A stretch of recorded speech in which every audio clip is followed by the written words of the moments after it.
Hello everybody and welcome back to the Railway. Sam's Trains here, and today I thought we'd go a little bit retro, looking at some Triang stuff, because we haven't done that in a while, and as you know I do like the Triang stuff. So you've seen the Blue Pullman there on the line obviously, but what we're going to be looking at mainly today is this. It's the Triang double-ended diesel, which is R159A I believe. I can't actually see if it says that anywhere on the logo, but I'm pretty sure that that's right anyway. Now this was another of the very generous gifts from John of Chams123. So if you're watching, John, thank you very much once again for that. I've actually been trying to get through all the stuff he sent me, which I think I'm doing pretty well with. There's only a couple of smaller bits left, which we'll look at on a later date. But yeah, this is the lovely Triang Railways double diesel. And as you can see, the condition of her is not too bad, considering that she was probably manufactured in the 60s. I think there were a few in the 50s, but most of them were manufactured over the 60s. So I'm not going to call this a review, because I don't like to review all the Triang stuff, because you all know I like it anyway. And it's all very similar in terms of detail and things like that. But what I'll just call it is a close look, or a look normally. And that's just what we'll do. We'll just have a good close look. So let's consider for a moment that these are potentially over 50 years old, and for all the detail that we're going to look at to still be intact is quite amazing, I think. You know, compared with the modern locos, which you know, bits drop off on a daily basis. All this stuff has certainly stood the test of time, and what I'm talking about, of course, is the bits such as the horns on the top. As you can see, over each cab you've got two, well, look like brass horns or something like that, which is brilliant. I mean, you probably wouldn't get brass on the, you know, on the cheaper models today. You would probably most likely get plastic. But yeah, 4 of those, which is nice. And there's also quite a lot of riveted work, you know, metal riveted work around the loco if you look carefully.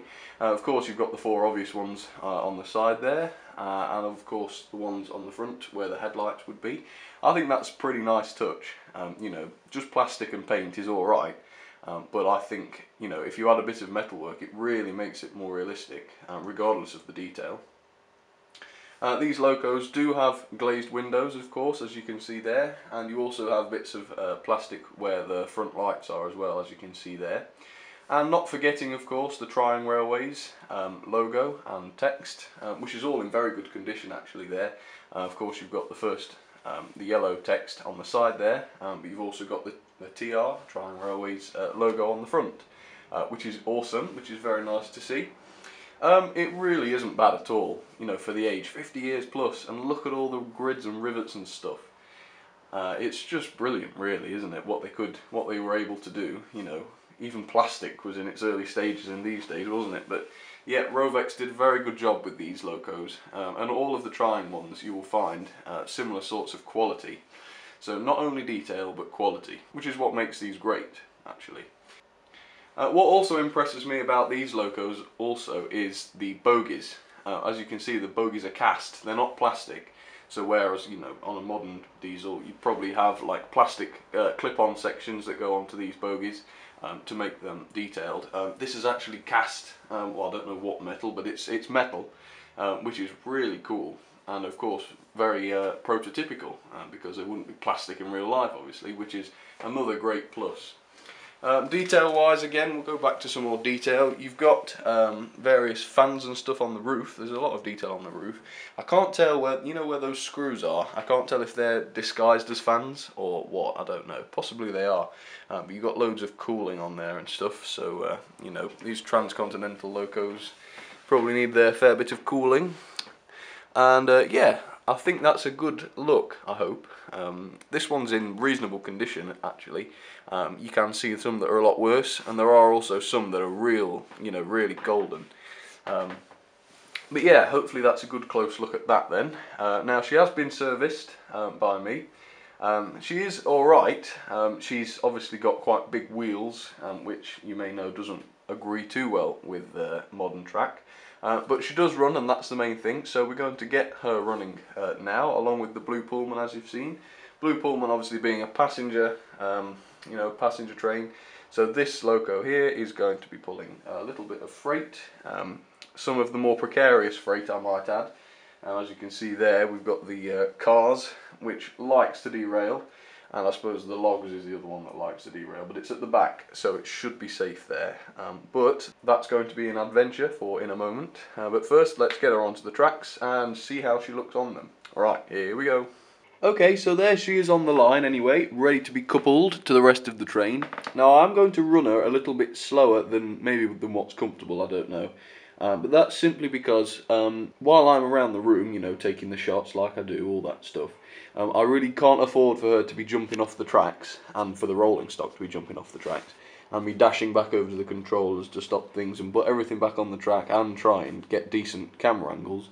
So I'm just going to keep her to a sensible speed, probably a bit less than a sensible speed to be honest, but that'll just make sure that everything runs smoothly. Of course the Blue Pullman is running Triang coaches today. They're not coaches that are made for her, so they don't look quite right, but they're the closest I've got. But again, you know, they are not really ideal for this sort of track. But I have tested her and she's alright, so she's going to be going at a decent speed, and we'll just have to deal with any problems if they come. But hopefully they won't. So let's do a coupling shot then. Let's get her coupled up to the motor rail car truck and the rest of her freight, and then we'll send her off around the layout. Okay, let's give it a try. Well, she's clear of the points just there anyway, so let's see what happens.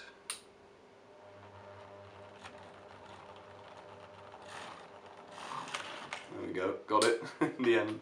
Yes, it's a bit precarious at low speeds. But yeah, right, let's take her off then. Let's see how she will manage. Here we go.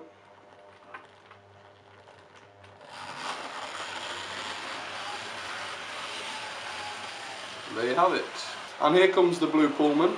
Now she is a Triang one as well, but she just runs so brilliantly over the points. Look at that, smooth as anything. Right, let's go. Let's give it a try.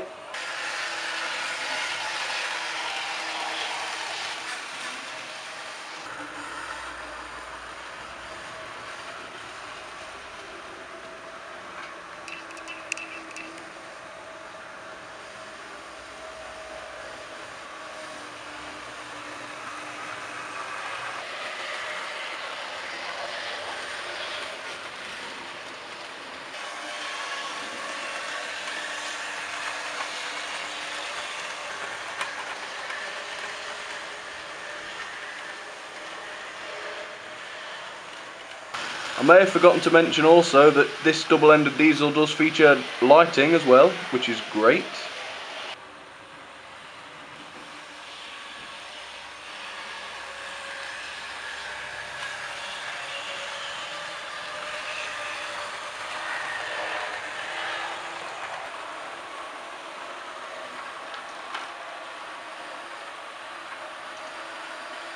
You might also notice I've taken the logs off her as well.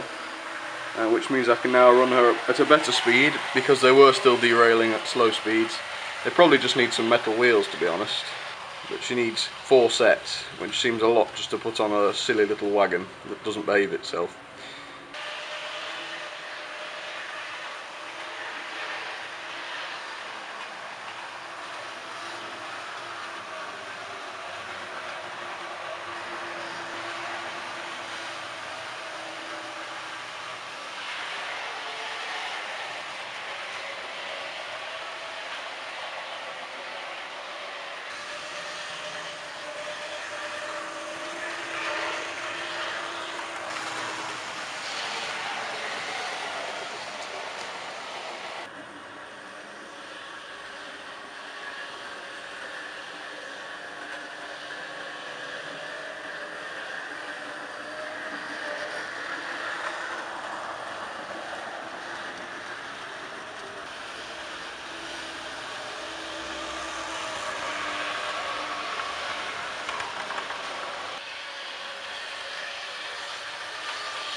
Well, they're both running really well now, which is obviously great because it looks so much better when they're both nice and smooth, which they are, which is cool.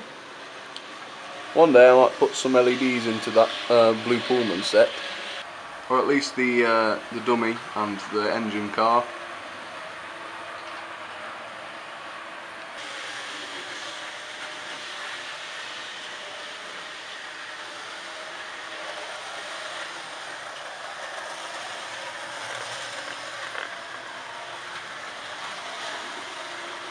She started behaving a bit erratically there, never mind.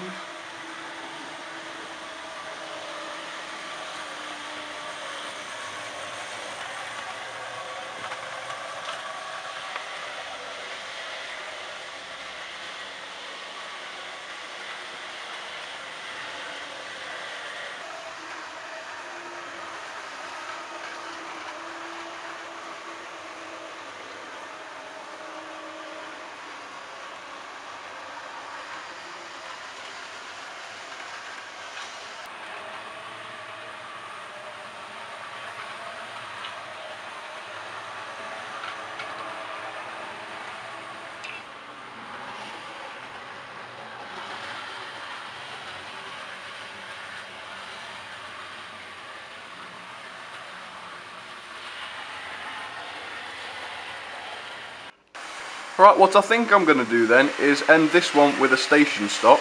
So I'll leave the camera somewhere nearby and go to the controls, and we'll stop them both at the station. I think that's a nice way to end things, isn't it? So I'll leave the camera here then, and we'll see how that works. Okay, let's try.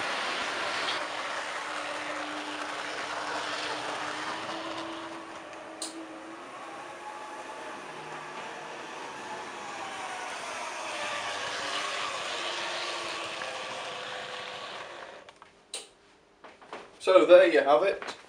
Two gorgeous locos. The Blue Pullman especially just sounds really great when she runs, I find. And I think a few others have said that on the running video I did of her in the garden. But yeah, they're both great. All the freight's been good, it's all stayed on. So yeah, I'm pleased with that. Thank you very much for watching, I'll say first. If you like the video, please give it a like, because that helps to know what sort of videos you're all into and stuff like that. If you'd like to comment, please do. And also, if you'd like more, please go and check out the Facebook page, which is facebook.com/samstrains. There's over 30 of you already on there, which is great, so thank you very much for that. I will endeavour to put more stuff on there now. But yeah, thank you very much for watching once again, and I'll see you all very soon. Cheers, everybody!